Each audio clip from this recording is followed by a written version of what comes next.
Students, so आज आपण शिकणार आहोत tense. So there are 3 types of tense, present tense, past tense and future tense. Again हे जे 3 टाइप्स आहेत त्यांचे पुन्हा 4 सब टाइप्स आहेत प्रत्येकाचे. तर ते आहेत simple, continuous, perfect and perfect continuous. So one by one आपण प्रत्येकाचं स्ट्रक्चर बघणार आहोत. So let's start now. पहिला आहे सिंपल प्रेझेंट टेन्स. त्याचं स्ट्रक्चर काय असणार आहे? Subject plus verb plus object. S means subject असणार आहे, व्ही मीन्स वर्ब असणार आहे आणि ओ मीन्स ऑब्जेक्ट असणार आहे सगळीकडे.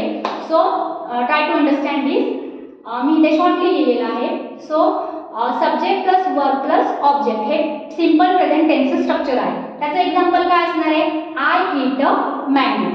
ओके, आता आयच्या जागी जर मी सपोज ही शी इट घेतलं तर तिथे जे वर्ब असणार आहे त्याला एस लागणार आहे. ठीक आहे. त्यानंतर दुसरं आहे प्रेझेंट कंटिन्युअस टेन्स. सो त्याचं स्ट्रक्चर काय आहे? सब्जेक्ट प्लस एम, इज और आर. हे काय आहे? तर हेल्पिंग वर्ब आहे प्लस वर्ब आयएनजी. जे काही वर्ब आपण घेणार आहोत त्याला आयएनजी लावणार आहोत. त्यानंतर प्लस ऑब्जेक्ट. सो हे स्ट्रक्चर आहे प्रेझेंट कंटिन्युअस टेन्सचं. त्याचं एक्झाम्पल काय येणार आहे?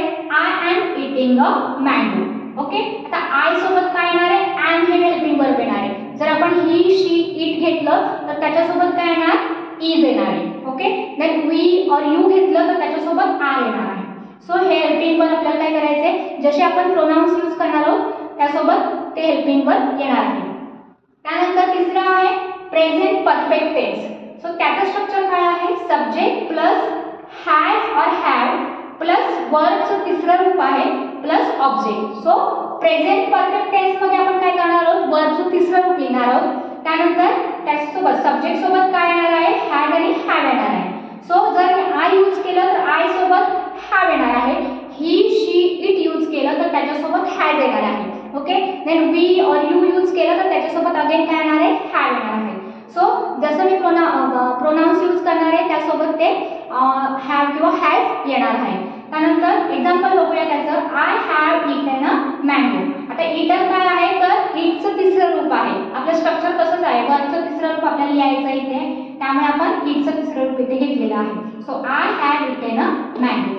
त्यानंतर लास्ट आहे चौथा प्रेझेंट परफेक्ट कंटिन्युअस टेन्स. तर त्याचं स्ट्रक्चर काय आहे? सब्जेक्ट प्लस हॅज और have plus been plus verb ING plus object. Okay, so again इथे काय करायचं? हॅव किंवा हॅज घ्यायचे प्लस त्याच्यासोबत बीन घ्यायचे आणि वर्ब जे असणार आहे त्याला आयएनजी लावायचं आहे. So let's see example. I have been eating a mango. Okay, हे काय झालं? त्याचं एक्झाम्पल झालं. त्यानंतर दुसरा टाइप आहे टेन्सचा, तो म्हणजे past. So again past simple past tense, simple past continuous tense, then past perfect tense and past perfect continuous tense. त्याचे स्ट्रक्चर आपण बघणार आहोत आणि एक्झाम्पल सुद्धा बघणार आहोत. So let's see now past simple past tense. So structure काय असणार त्याचं? सब्जेक्ट प्लस वर्बचं दुसरं रूप plus object. Okay, so eat हेच वर्ब आपण यूज करणार आहोत सगळीकडे. सो ईटचं दुसरं रूप काय असणार आहे? Ate. So I ate a mango. हे काय झालं? एक्झाम्पल झालं सिंपल पास्ट टेन्सचं. ठीक आहे. त्यानंतर दुसरं आहे पास्ट कंटिन्युअस टेन्स. सो त्याचं स्ट्रक्चर काय आहे बघूया. सब्जेक्ट प्लस वॉज और were plus verb ING plus object. Okay, so काय येणार आहे? Example I was eating a mango. हे काय झालं? एक्झाम्पल झालं त्याचं. त्यानंतर आहे तिसरं पास्ट परफेक्ट टेन्स. सो त्याचं स्ट्रक्चर काय असणार आहे बघूया. सब्जेक्ट प्लस हॅड प्लस वर्बचं तिसरं रूप प्लस ऑब्जेक्ट. ओके, सो काय एक्झाम्पल येणार आहे? I had eaten a mango. Okay, I had eaten a mango. Next last one आहे past perfect continuous tense. So त्याचं स्ट्रक्चर काय आहे? Subject plus had been plus verb ING plus object. Okay, then example I had been eating a mango. Okay, so इथे तुम्ही observe करत असाल की काय होतंय? पास्ट परफेक्ट टेन्स मध्ये काय घेतलं आपण? हॅड घेतलं आणि पुढे नंतर पास्ट परफेक्ट कंटिन्युअस टेन्स मध्ये हॅडच्या पुढे बीन ऍड केलेला आहे आणि वर्बला आयएनजी लावले. तुम्ही हा जो असं मी लिहिलेलं आहे का? तर हे आपल्याला कम्पेअर करता येईल म्हणून. सो नेक्स्ट थर्ड टाइप आहे फ्युचर टेन्स. तिसरा again future simple future tense. त्याचं स्ट्रक्चर काय आहे? सब्जेक्ट प्लस विल और shall object. Okay, so example what will come? I will eat a mango.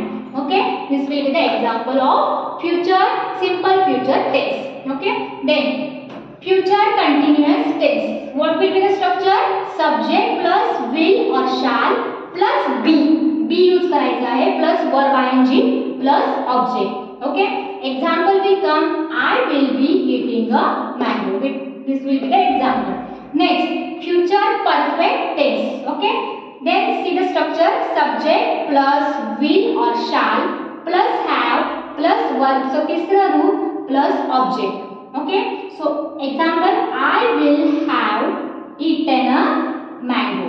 Okay, then last one is what? Future perfect continuous tense. So structure will come. Subject plus will or shall plus have plus been plus verb ing plus object. Okay, so example will come. I will have been eating a mango. Okay, so these are the 12 tense. So I hope आपको I hope तुम्हाला हे समजलं असेल. पुन्हा एकदा मी shortly सांगते की tense जे आहेत त्यांचे किती टाइप्स आहेत? 3 टाइप्स आहेत मेन, आणि ते प्रत्येक टाइपचे 4 सब टाइप आहेत. Simple, continuous, perfect and perfect continuous. Okay, thank you.